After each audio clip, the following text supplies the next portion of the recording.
Well, one of the biggest trends we're seeing right now is just huge growth in mobile web activity. And in fact, a lot of people are predicting that in the battle between apps and the mobile web, that mobile web's ultimately going to win. Because essentially, all of that stuff that people want to access, having it in the cloud is much easier for people to get to quickly, right? So with mobile, speed and quickness, sort of like the discovery process is extremely important. So apps have been great to kind of open up the door for what mobile content can deliver, and I think they'll still play a role. But the fact that all of these new services are available via mobile web is going to be a much bigger play going forward. In fact, we're seeing that the growth of the mobile web is far outstripping what the growth of the internet was in the late 90s. So some of the analysts out there are predicting that mobile web traffic is actually going to surpass desktop web traffic by 2015. Okay, that's great. Yeah. Beyond that, there's a couple of there's been some really major trends in terms of location and especially proximity marketing. So we've seen not only services like Foursquare and Gowalla and Loop launch programs that are specifically branded programs, but others as well. So Facebook is probably going to be launching a location-based service in the very near future, and others, other social networks like Twitter already have location kind of built in. And have yet to sort of leverage it. So we're kind of looking at what the big players in the social media space do when it gets to location is sort of the next big thing. But already we're seeing brands jumping in with some of the smaller players in the space. Yelp is another one that is actually probably one of the leaders in terms of the number of actual users. And so they recently launched features which are very Foursquare-esque, like badges and such. And they also offer brands a way to play in this space. Well, I think mobile communications and mobile marketing is really an essential part of real-time engagement because the device is with people wherever they go and basically all the time.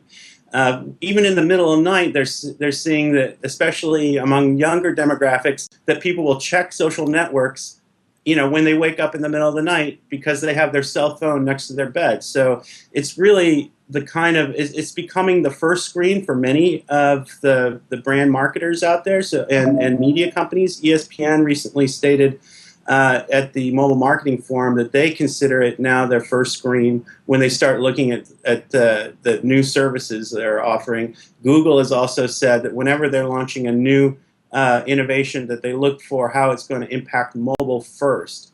So it's really in terms of being able to get to a consumer or communicate with a consumer, it really has to be a core element of your engagement strategy.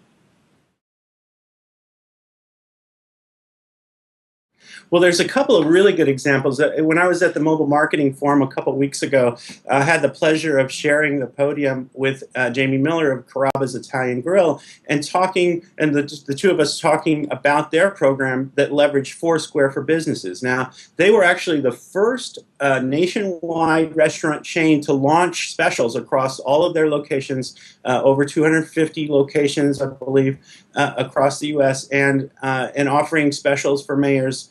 And one of the things that they learned in the process of that is that the people that were claiming those specials, the people that were becoming mayors of Carrabba's, were actually what we call hyper-influencers.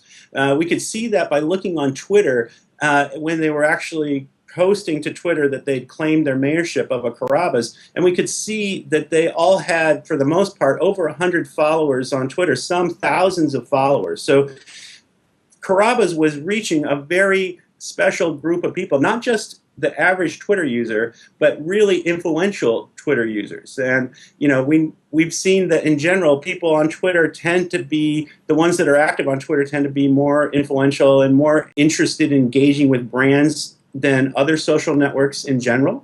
So it was really a great opportunity for Carrabba's to extend some of the work they're already doing in social media on Facebook and on Twitter and really get get that information and get that engagement down to the store level. And one of the ways they did that was whenever a mayorship was claimed, and a special was claimed at a Carrabba's restaurant, the manager of that restaurant was required to actually meet with the customer and establish that one-to-one connection. And beyond that, face-to-face meeting, there's a whole list, bunch of analytical tools that are offered for free by Foursquare to participants in that program.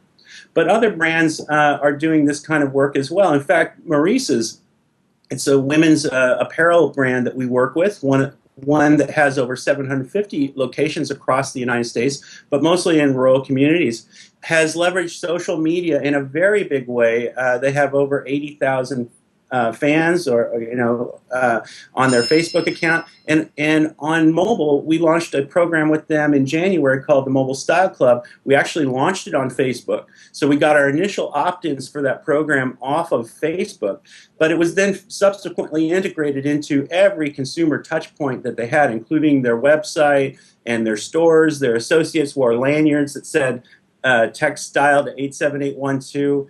And they saw that each one of these channels had great effectiveness in terms of opting people in.